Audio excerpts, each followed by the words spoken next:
안녕하십니까. 문부성 문과 수학의 해설을 맡게 된 이상하 강사라고 합니다. 영인 1번 입시 연구소의 수학을 담당하고 있습니다. 문과 문부성 수학에 대해서 첫 번째 시험 범위에 대해서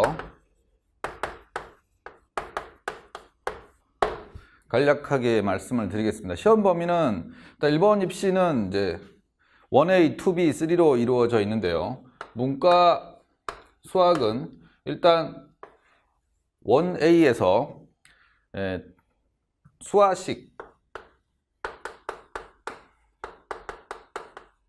수화식은 뭐 말 그대로 수하고 식이 관련되는데 주로 이제 인수분해라든지 뭐 식과 관련된 복소수가 이 범위에 들어있느냐는 좀 애매한 문제인데 어차피 1A, 2B의 복소수가 나오기 때문에 수화식에 실수뿐만 아니라 복소수를 전체를 포함한다고 문부성 수학에서는 생각하시면 될 것 같습니다.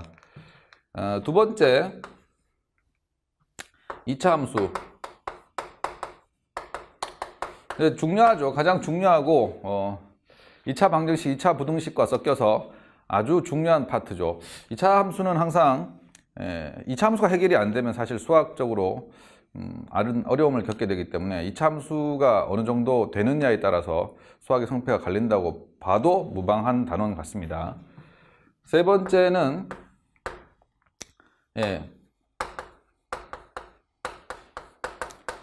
도형과 계량이라고 하는데요.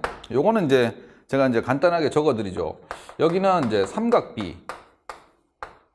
삼각비와 관련되는데 여기는 이제 한국 입시에는 없는 사인 법칙, 코사인 법칙 같은 것들이 들어있죠. 당연히 이제 삼각형의 넓이라든지 이런 것들이 포함되는데 이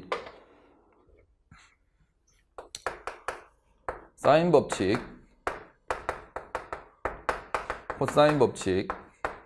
일본어로는 뭐 한자를 여현정리, 정현정리 뭐 이렇게 쓰기도 하지만 일단 사인 법칙, 코사인 법칙 한국 입시에서는 사라졌습니다. 범위에서 일단 들어있습니다. 4번은 데이터 분석입니다. 이 데이터 분석은 한국 입시에서 잘 나오지 않는 부분은 제가 이제 색깔을 칠해서 이제 분석을 하고 있는데 이 데이터 분석은 이 자체로 한국 입시에서 볼 수 없습니다. 분명히 있습니다. 근데 삼포도 들어보신 적 있죠? 중학교 단원에 나오죠. 삼포도라고 해서 흩어진 정도를 표현하는 거. 주로 이제 분산, 표준편차 같은 것들, 분산만 쓸게요. 평균, 분산, 표준편차인데. 근데 여기 상관계수라는 것을 배웁니다. 상관계수라는 걸 배우는데 이 상관계수가 지금 한때 시험 문제로 큰 문제로 출제가 돼서 정말 많이 틀렸습니다. 그래서 이 데이터 분석은 이재유 범위에서는 전혀 나오지 않습니다. 이재유 범위에서는 전혀 나오지 않고요. 문부성에서는 시험 범위에 들어갑니다. 문부성 시험 범위는 일본 입시의 1A, 2B 빠짐없이 일본인들이 치는 시험 범위 그대로라고 보시면 될 것 같습니다.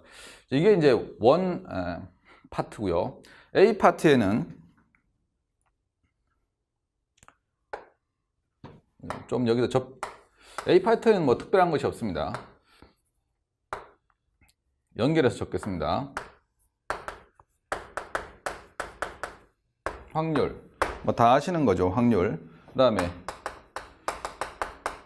정수의 성질. 정수의 성질은 약수, 배수 뭐 이런 것들이 있는데요. 이 중에서 한국 입시에서 다루지 않는 유클리드 호재법이 들어 있습니다. 유클리드 호재법을 가지고 부정방정식을 푸는 방법이 존재하는데 센터 시험에서는 항상 나오고 있지만 지금까지는 나온 적은 없습니다. 그렇지만 뭐 출제가 충분히 가능한 내용입니다. 그래서 일반적인 정수의 성질에 유클리드 호재법을 추가로 생각하시면 될 것 같습니다. 자, 도형의 성질. 도형의 성질은 요건 이제 주로 중2나 중3의 2학기 우리 한국어로 치면 도형과 관련된 원의 성질이라든지 삼각형의 성질과 관련된 뭐 닮음을 포함한 각종 여기는 이제 주로 계량이기 때문에 넓이나 부피나 이런 것들과 관련되고요. 여기는 정말 억각, 동의각을 포함한 닮음, 합동을 이용한 것들. 그래서 사실은 이제 이런 문제들은 사실 섞여서 나오게 되겠죠. 그래서 지금 이제 전체적으로 원웨이를 보시면 특별히 어려운 것은 없고요. 이런 것들은 나오지 않는 것, 한국 입시와 관련되지 않은 것들, 한국 입시에서 보지 못한 것들은 조금 신경을 쓰면 좋겠습니다. 자, 이제 투비가 문제인데요. 투비가 문제인데, 투비에서는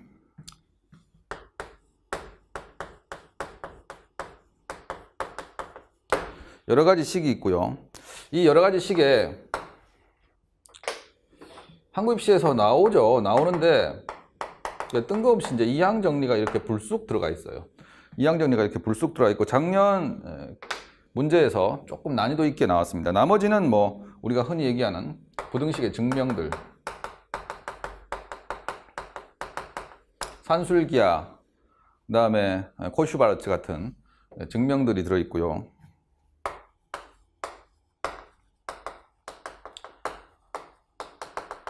도형과 방정식에는 직선, 점, 직선, 원, 자취, 부등식의 영역 이런 것들이 들어 있습니다. 이건 이제 흔히 볼 수 있는 문제라고 생각되고요. 이 중에서 자취나 부등식의 영역은 이제 난이도를 올리는 데 주로 사용될 가능성이 높기 때문에 조금 심도 있게 공부를 하실 필요가 있고요.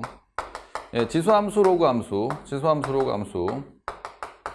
로그에서는 이제 상용로그까지 포함합니다. 상용로그까지 포함하기 때문에 조심하셔야 될 것 같고요. 네 번째는, 이건 좀 색깔을 좀 선생님 빨간색으로 쓸게요. 문과의 문부성을 준비하면서 잘 되지 않는 부분, 아킬레스건처럼 생각되는 삼각함수. 이건 이제 한국 입시에서 이과 애들이 무적분 2죠. 그 과거 교과과정 무적분 2에 삼각함수 이과 애들이 다루는 걸 그대로 사용합니다. 그래서 난이도가 꽤 높아서 초반에 이것을 접하지 못한 친구들은 상당히 고생하죠. 미적분은 다항함수 미적분입니다. 다항함수 미적분인데 부피의 개념은 살짝 알고 계시는 게 좋습니다. 적분의 부피 개념은 살짝 알고 계시는 게 좋을 것 같습니다. 6번은 수열. 수열에서 여러분들이 제일 힘들어 하시는 점화식. 점화식 같은 것들은 1번은 굉장히 난이도 높게 물어봅니다. 점화식 한국에서는 이제 난이도를 많이 떨어뜨려서 기본적인 점화식만 지금 가르치고 있는데 일본은 점화식의 난이도가 굉장히 높기 때문에 기본적인 점화식 외에도 심도 있는 점화식까지 공부를 하셔야 됩니다. 그리고 다시 빨간색이 등장하죠. 벡터. 자, 지금 빨간색으로 표시된 이 구간 때문에 함부로 이제 문부성 수학에 못 뛰어듭니다. 문과 친구들이, 일본 입시를 치르는 문과 친구들이 이 빨간색, 두 빨간색 때문에 실제로 들어와서도 많이 고생하고요. 이것 때문에 또 망설이게 되고 그렇습니다. 그래서 문부성 수학을 할 친구들은 미리 조금씩 접해 두시면 난이도를 높게 접하실 필요는 없고요. 조금이라도 접해 두고 나면 거부감들이 사라질 거기 때문에 미리 접해서 거부감을 없애는 게 제일 중요한 포인트인 것 같습니다. 8번은 통계입니다. 이 통계는 확률분포랑 통계적 추정이라고 하죠. 통계적 추정. 한국 입시에서는 당연히 배우게 되는 것인데 일본 입시에서는 이제 데이터 분석하고 지금 이렇게 체크한 부분, 데이터 분석과 통계는 문부성 범위 외에 이재유 범위나 봉사 범위에서는 대부분 빠집니다. 그래서 문부성 수학은 기본적으로 일본 친구들이 배우는 과정에 있으면 모두 범위입니다. 그래서 원위, 투비에 들어간 일본인들이 배우는 모든 범위가 시험 범위라고 생각하시면 될 것 같습니다. 두 번째, 시험의 형태입니다. 시험의 형태는 큰 1번과 큰 2번과 큰 3번 대질문이 이제 세 가지가 있습니다. 큰 1번과 큰 2번과 큰 3번이 있는데 큰 1번은 소 문제가 8개에서 10개, 많으면 10개고요. 적으면 8개 정도 됩니다. 그리고 큰 2번과 큰 3번은 소 문제가 한두 개 또는 3개 정도씩 나옵니다. 그래서 이렇게 나오는 소 문제들의 점수 퍼센트는 얘들이 이제 50점에서 60점 정도를 차지하고요. 이 두 가지가 각각 2에서 30을 차지해서 전체 100점 만점입니다. 그래서 대체로 이 큰 1번의 작은 문제들은, 이 문제들은 각각의 단원에서 간략하게 질문할 수 있는 것들이 나오고요. 대체로 네모칸 형태를 띌 가능성이 높아 보입니다. 지금까지 그랬고요. 자, 큰 2번과 큰 3번은 굵직굵직한 형태들의 문제들이 나오죠. 그래서 대체로 별일 없으면 미적분, 별일 없으면 도형의 형태, 작년에도 이런 형태를 띄었습니다. 그렇게 나오는데 그렇다고 해서 꼭 그렇다고 생각하실 필요는 없습니다. 예전에 요 큰 3번 문제에 상관계수를 포함한 데이터 분석이 나와서 크게 애를 먹은 적이 있습니다. 그래서 대략적으로 큰 문제는 3개고요. 큰 1번에는 소 문제가 있고 8개, 10개 정도 될 것 같습니다. 그리고 얘는 3개 정도 생각하시면 되고 각 문제 2, 30점, 5, 60점 정도 생각하시면 될 것 같습니다. 세 번째, 난이도입니다. 이 난이도는 어떠냐라고 물어보시면 정말 곤란합니다. 그죠? 난이도라는 것은 사실 출제자가 어떻게 내고 싶으냐 또는 의도를 가지고 출제하더라도 학생들의 난이도, 체감 난이도는 다 다르죠. 뭐라고 말씀드려야 되냐 하면 대체로 80점 이상이면 고득점이라고 인정하겠습니다. 문무성의 합격은 각 과목 80점 해서 한 240에 250점이 컷이 될 텐데요. 수학 같으면 피해를 끼치지 않을 정도 80점 정도가 고득점에 들어간다고 보시면 될 것 같습니다. 그래서 100점 만점, 당연히 100점 만점이죠. 당연히 100점 만점.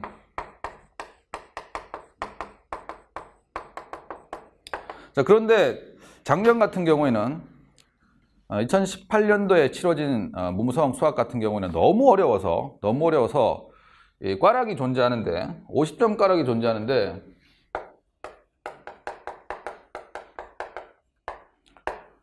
이 50점 꽈락을 통과한 친구들, 그러니까 50점을 넘어선 친구들이 작년에 7명밖에, 원래 한 10명 정도 뽑을 텐데 수학이 이 꽈락을 통과한 애들이 7명 정도밖에 되지 않았어요. 그래서 너무 어려웠습니다. 그죠? 작년에 너무 어려웠고, 그렇게 되면 50점 꽈락을 통과한 작년에는 7명이고, 사실 뭐 추가 합격해서 3명이 더 보결로 붙긴 했지만, 사실 원래대로 하자면 붙을 수는 없는 거였죠. 그죠? 그래서 꽈락으로 통과한 작년에 7명만이 사실 합격생이었어요. 그래서 자, 이 수학을 보면 작년에 이 예를 들지 않더라도 문과 애들한테 문무성 합격의 가장 키포인트는 수학이죠. 수학. 그 중에서도 이제 상하함수랑 벡터를 친구들이 처음 만나기 때문에 미리미리 조금씩 문무성의 생각을 조금이라도 가지고 있는 친구들은 미리미리 접하시는 것이 공부를 하시는데 상당히 충격이 많은 단원들이에요. 문과 애들한테는. 그래서 미리 준비를 하시면 좋을 것 같습니다. 그래서 시험 형태랑 난이도를 봤는데요. 그래서 굳이 적자면요. 지금 이제 제가 중간중간에 이제 말씀을 드렸던 거라고 보여지는데요. 대책은요, 상하함수와 벡터에 대한 아주 가벼운 형태라도 선행이 필요한 것 같습니다. 대책은 상하함수 벡터에 대한 선행이 필요할 것 같고요. 그래서 미리 이제 문무성 시험을 생각을 하고 있는 친구들은요, 상하함수와 벡터의 선행뿐만 아니고 다른 단원들,